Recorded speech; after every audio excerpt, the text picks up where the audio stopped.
അടുത്ത ഒരു കാര്യം എന്ന് വെച്ചാൽ വ്യക്തി ശുചിത്വം. നമ്മളെല്ലാം വീട്ടമ്മമാർ മാസത്തിൽ 2 തവണ കുളിച്ചാലേ എനിക്ക് ജലദോഷം വന്നിടും. തന്നെ എനിക്ക് അലർച്ചി. വീട്ടമ്മയാണ്.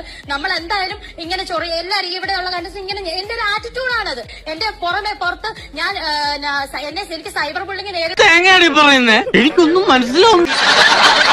ഇത് തന്നെയാണ് കാണിച്ചത്. സോ അതൊക്കെ ഞാൻ ആസ്വദിക്കുന്നതാണ്. പക്ഷെ ഇങ്ങോട്ടൊന്നും പറയണ്ട. ദിവസം എല്ലാവരുടെയും മുന്നിൽ ഒരു വലിയൊരു പ്ലാറ്റ്ഫോമിൽ വന്ന് അനുമോൾ പറഞ്ഞു ശരിയാ കുളിക്കത്തില്ല, ഞാൻ രാവിലെ അതൊക്കെ നാട്ടുകാർക്ക് അറിയാവുന്ന കാര്യമല്ല അല്ലേ. അദ്ദേഹം കുളിക്കുന്നുണ്ട്, അത് കാണിച്ചോണ്ടല്ല. കുളിയൊക്കെ നമ്മുടെ സിറ്റുവേഷൻ, നമുക്ക് വെള്ളമില്ലെങ്കിൽ നമ്മൾ കുളിക്കാതെ കുറച്ചേരം നിന്നേ നീ അയ്യോ എന്നിട്ട് എന്ത് പറ്റി?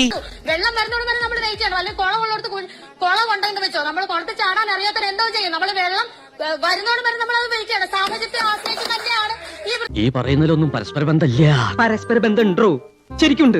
എല്ലാവരുടെ മുന്നിലാണ് പറഞ്ഞത്. അനുമോൾക്ക് വേണമെങ്കിൽ മാറ്റി നിർത്തി സംസാരിക്കായിരുന്നു. ചേച്ചി ലൈനായിട്ട് അല്ലെങ്കിൽ ജാഥ പോലെ പേൻ ഇങ്ങനെ പോകുന്നെന്ന് ലോകം മുഴുവനാണ് വിളിച്ചു പറഞ്ഞത്.